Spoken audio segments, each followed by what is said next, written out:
Iktidar talafoldin komunisti bir valami tarasinin vali varin. Proletariatların kalabakadir talarira koleba sikyok amiz zalahülhin. Kozazak bir dunit var.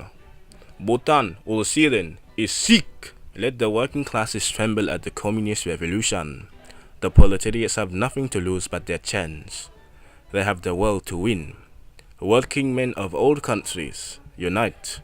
Karl Marx. Soon after the Ottoman Empire officially ceased to exist at the end of World War I, there soon sprang up an energetic new Turkish national resistance movement in an effort to found a new Turkish state. It attracted major international support, and among the most crucial allies was the young Bolshevik government in Moscow. Both the Turkish nationalists and the Russian Bolsheviks found themselves threatened by Western imperial powers. The 1920s were the heyday of anti-imperialist revolution for the Bolsheviks, and the notion of an alliance with a majority Muslim nation made perfect sense. A chance to simultaneously unite against the imperial West in the Muslim world, and to transform the Muslim society along the Bolsheviks' preferred ideological lines. On the 7th of December 1917, almost immediately after they came to power, the Bolshevik government issued their appeal to the toiling Muslims of the East, which assured the Muslims of Russia, the Chechnya and Sistan countries and other Caucasus regions, that your beliefs and your customs, your national and cultural institutions, are free and indivisible,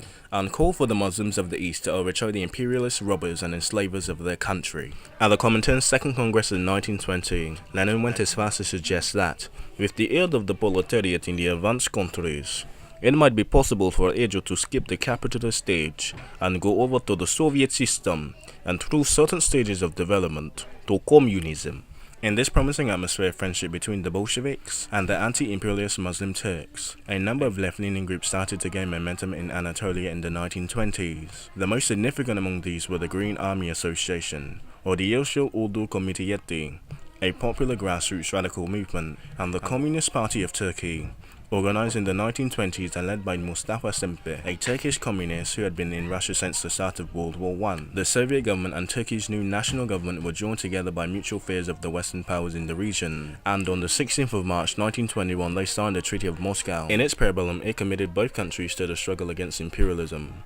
Thus began the long era of Soviet-Turkish friendship, officially confirmed in December 1925 with a non-aggression pact. A2, an alliance with the local government or a bourgeoisie national movement aimed against imperialists, always posed the danger that the non-communist clients might turn against the local communists. In practice, there was no escaping from this dilemma, and in Turkey as elsewhere, the Soviets many times took the side of the friendly government as opposed to their communist fellow travelers. While the Communist Party of Turkey did enjoy political and financial support from Moscow, from the onset, it was clear that when push came to shove, their relationship would always be less important than the Soviets' biggest strategic concerns: control of the Caucasus and world revolution. In September 1920, soon after the party was founded, Mustafa Kemal and other leading party members decided to shift the center of their activities to Turkey proper. In late 1920, they left Baku and set across the Black Sea. They got no further than Trabzon on the Turkish coast. On the 20th of January 1921, Kemal and 50 other leading communists were apprehended,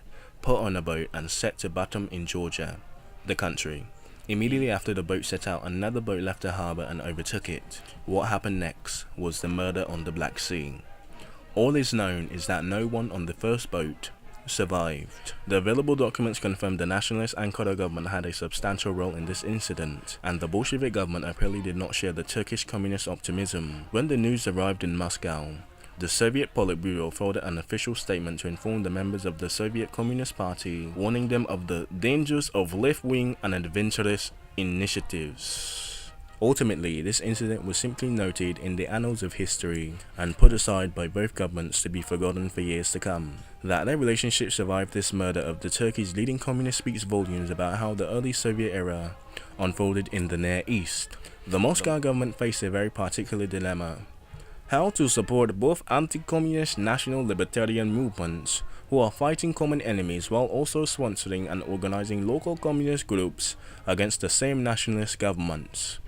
Very particular dilemma indeed. In the end, it often more than not came down to the side of the strategic pragmatists rather than ideological purity, as Turkey's Kremlinist leadership openly started to revoke all communist activities in the country. World communists gathered their issues in protests, but through it all, Moscow and Ankara, Turkey, stayed on good terms until the start of the Cold War. You know, because of ballistic missiles being right next to the USSR, but besides that, they were pretty cool, they were pretty friendly. You know, they could be obliterated literally right next door, but yeah, it's whatever.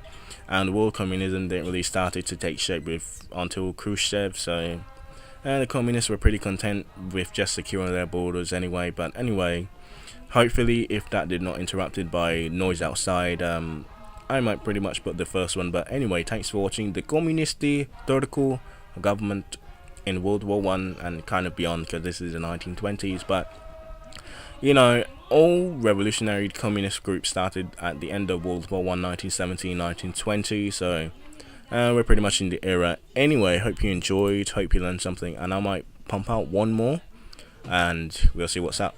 Anyway, learn something, and remember, gamers of the world, unite. Historians of the world, unite. And I'm going back to sleep because I can't unite. I'm tired. I'm pretty lazy as a person, so I don't really, you know, uniting is kind of a waste of time because we're all in geological distance, so that makes not one sense. But anyway, people of the world, unite against, I don't know, like, against something bad, but not bad because you said it's bad. But anyway.